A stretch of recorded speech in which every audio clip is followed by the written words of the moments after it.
તુવેરના દાણાનો મસાલા ભાત બનાવીશું અને એ પણ પાણીના ચોક્કસ માપ સાથે અને છૂટો તથા દાણેદાર.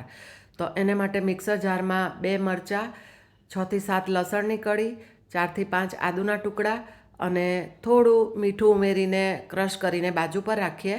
ત્યારબાદ એક કુકર લીધો છે, એમાં 2 ટેબલસ્પૂન તેલ મૂકીશું. તેલ ગરમ થાય એટલે 2 થી 3 લવિંગ,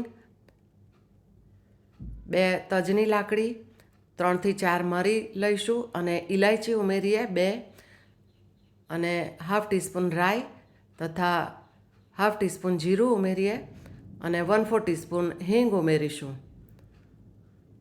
ત્યારબાદ 2 કાંદાને ચોપ કરી લીધા છે એ ઉમેર્યા અને 2 નાના બટાકાને કાપી લીધા છે.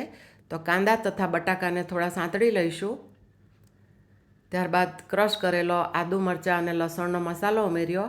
1 ગાજરને બારીક ચોપ કરી લીધું છે એ ઉમેર્યું અને વેજીટેબલ્સને આપણે સાંતળી લઈશું. ત્યારબાદ હાફ ટીસ્પૂન હળદર ઉમેરી અને આ બિરયાની મસાલો છે કે જે રેડીમેડ લાવી છું, તો 1 ટીસ્પૂન જેટલો ઉમેરીશું.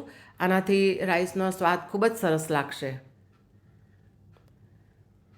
ત્યારબાદ 1 કપ જેટલા તુવેરના દાણા ઉમેર્યા છે અને સ્વાદ પ્રમાણે મીઠું ઉમેરીશું.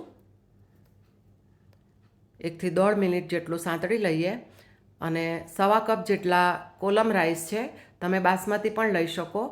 તો એને ધોઈને 10 મિનિટ મેં પલાળી રાખ્યા હતા. તો એ ઉમેરીને શાકભાજી સાથે રાઈસને પણ થોડા 1 મિનિટ જેટલા સાંતળી લઈએ.